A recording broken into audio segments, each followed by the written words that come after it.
ସମସ୍ତଙ୍କୁ ନମସ୍କାର। ଯଦି ଆପଣଙ୍କ ବୟସ ହେଉଛି 36 ବର୍ଷ, ତେବେ ଆପଣ ମାତ୍ର 9 ବର୍ଷ ପାଇଁ RPLI ପଲିସି କଲେ କେତେ ଟଙ୍କା ମିଳିପାରିବ ଆସନ୍ତୁ ଦେଖିବା। ଗୋଟେ ଲୋକ ଯଦି 36 ବର୍ଷର ହେଇଥାଏ ତାହେଲେ ପାଖାପାଖି ତାର ଯିଏ ଛୋଟ ପିଲା ଯିଏ ଥାଆନ୍ତି, ପୁଅ ଝିଅ ଯିଏ ବି ହଉ, ପାଖାପାଖି 7-8 ବର୍ଷ ହେଇଥିବେ ସେଇ ରେଞ୍ଜରେ।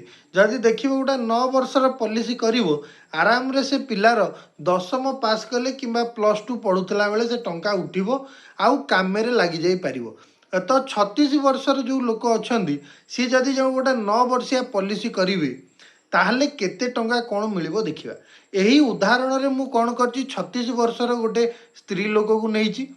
ତାଙ୍କର ପଲିସି ଟର୍ମ ହେଉଛି 9 ବର୍ଷ। ମାସିକ ପ୍ରିମିୟମ୍ ହେଉଛି 945 ଟଙ୍କା। ଆଉ ସରକାରଙ୍କ ତରଫରୁ 5 ଟଙ୍କାର ରିବେଟ୍ ମିଳିବ। ମାନେ ତୁମକୁ ପ୍ରତି ମାସରେ 945 ଟଙ୍କା ନ ଦେଇକି 940 ଟଙ୍କା ଦେବାକୁ ପଡ଼ିବ। ଯଦି 940 ଟଙ୍କା ତୁମେ ପ୍ରତି ମାସରେ ଦେଲ ତାହେଲେ ସର୍ବମୋଟ 9 ବର୍ଷରେ 1,01,520 ଟଙ୍କା ଦେବ। ଏହା ସହିତ ବର୍ତ୍ତମାନର 1000 ଟଙ୍କାରେ 48 ଟଙ୍କା ବୋନସ୍ ହିସାବରେ ଯଦି ଦେଖିବ, ମୋଟ ସୁଧ ହେଉଛି 43,200 ଟଙ୍କା।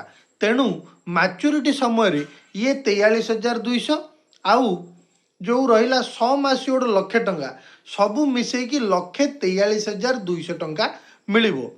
ମନେ ରଖନ୍ତୁ, ବୋନସ୍ଟା ସରକାର ଘୋଷଣା କରନ୍ତି।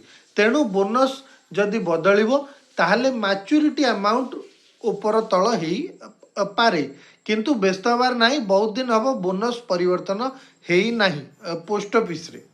ଯଦି ଆପଣ ଓଡ଼ିଶାରେ ଅଛନ୍ତି ଏବଂ RPLI ପଲିସି ବିଷୟରେ ଜାଣିବାକୁ ଚାହୁଁଥାନ୍ତି କିମ୍ବା RPLI ପଲିସି କରିବା ପାଇଁ ଇଚ୍ଛୁକ ଥାଆନ୍ତି, ତାହେଲେ କମେଣ୍ଟ ମୋତେ କରିପାରିବ, ଭିଡ଼ିଓ ତଳେ ଲେଖିପାରିବ, ଆଉ ମୋ ସହିତ ଯୋଗାଯୋଗ କରିପାରିବ। ମୁଁ ନିଜେ ବ୍ରାଞ୍ଚ ପୋଷ୍ଟମାଷ୍ଟର ଅଛି, ତୁମକୁ ଭଲ କି ବୁଝେଇ ପାରିବି ଯେ କେଉଁ ପଲିସି ନେଲେ ସହଜ ହେବ।